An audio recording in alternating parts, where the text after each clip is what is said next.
بسم اللہ الرحمن الرحیم۔ السلام علیکم سیکنڈ ایئر اسٹوڈنٹس۔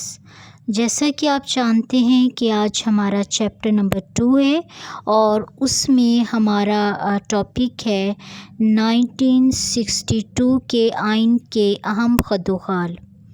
ہمارے سیوکس کے اسٹوڈنٹ نے چیپٹر نمبر 2 سٹارٹ کیا ہے۔ آئینی ارتقاء ہم نے پڑھا تھا اور آج ہم پڑھیں گے 1962 کے آئین کے اہم خد و خال۔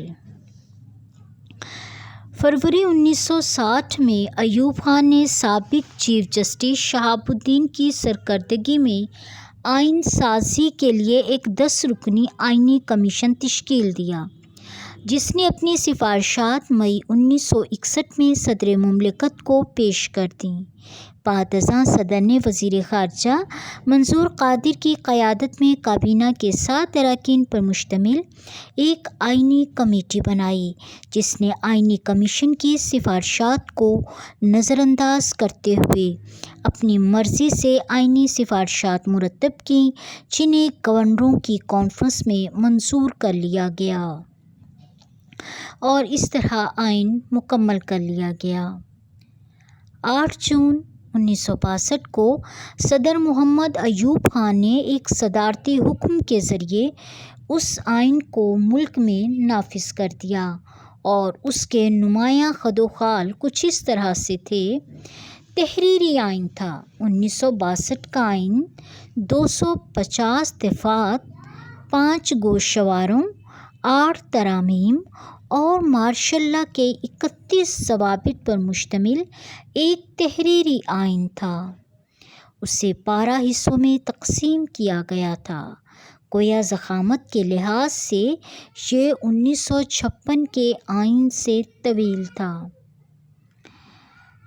وفاقی آئین 1962 کے آئین کے مطابق پاکستان 2 صوبوں پر مشتمل وفاق تھا۔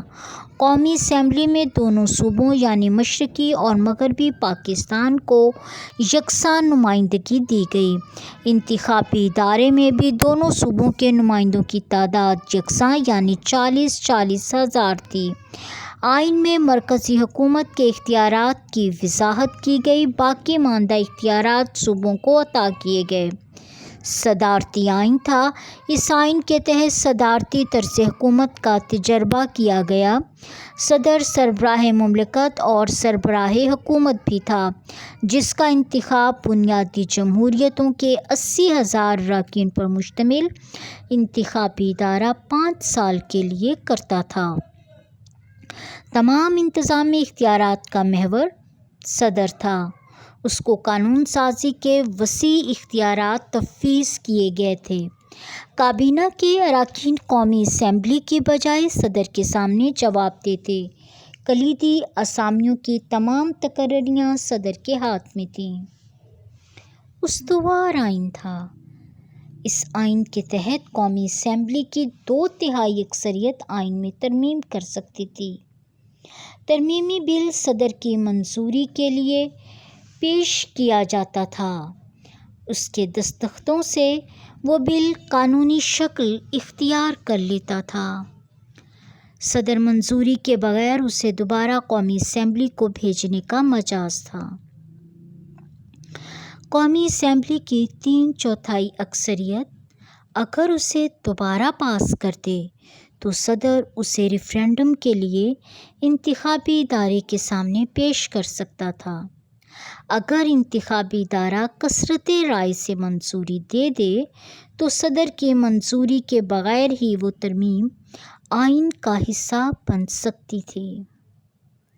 شک کے وانی مقننہ 1956 کے آئین کی طرح، جو کہ ہم نے گزشتہ لیکچر میں پڑھا تھا، 1962 کے آئین میں بھی یکیوانی مقننہ ترتیب دی گئی، جسے قومی اسمبلی کا نام دیا گیا، جس کو انڈائریکٹ الیکشنز کے ذریعے انتخابی ادارہ 5 سال کے لیے منتخب کرتا تھا۔ اس میں دونوں صوبوں کو مساوی نمائندگی حاصل تھی۔ واحد شہریت 1956 کے آئین کی طرح 1962 کے آئین میں بھی واحد شہریت کا اصول اپنایا گیا۔ پاکستان کے تمام شہری صرف جمہوریہ پاکستان کے شہری تھے، مشرقی یا مغربی پاکستان کے نہیں، جبکہ وفاقی طرز حکومت میں دوہری شہریت اپنائی جاتی ہے۔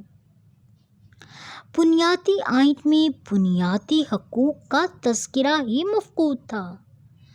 آئین میں پہلی ترمیم کے ذریعے بنیادی شہری حقوق شامل کیے گئے اور ان کے تحفظ کی ضمانت بھی فراہم کی گئی جو عدلیہ کے ذمہ تھی۔ ان حقوق کے منافی کوئی قانون سازی ممکن نہ تھی۔ حکومت کا کوئی شعبہ بنیادی حقوق کے خلاف اقدام نہیں کر سکتا تھا۔ اہم ترین بنیادی حقوق میں تحریر و تقریر کی آزادی، اجتماع و انجمن سازی، مذہبی آزادی اور جان و مال کا تحفظ شامل تھا۔ اس آئین میں قرارداد مقاصد کو ابتدائیہ کے طور پر شامل کیا گیا، جس میں یہ وضاحت کی گئی کہ پوری کائنات کی حاکمیت بلا شرکت غیر اللہ تعالیٰ کو حاصل ہے۔ پاکستان کے عوام قرآن و سنت کی حدود میں رہتے ہوئے حاکمیت کو ایک مقدس امانت کی حیثیت سے استعمال کرنے کے پابند ہیں۔ ملک کا نام پہلے جمہوریہ پاکستان رکھا گیا، لیکن عوام کے اصرار اور احتجاج پر آئین میں ترمیم کے ذریعے دوبارہ اسلامی جمہوریہ پاکستان رکھا گیا۔ صدر مملکت کا مسلمان ہونا لازمی قرار دیا گیا۔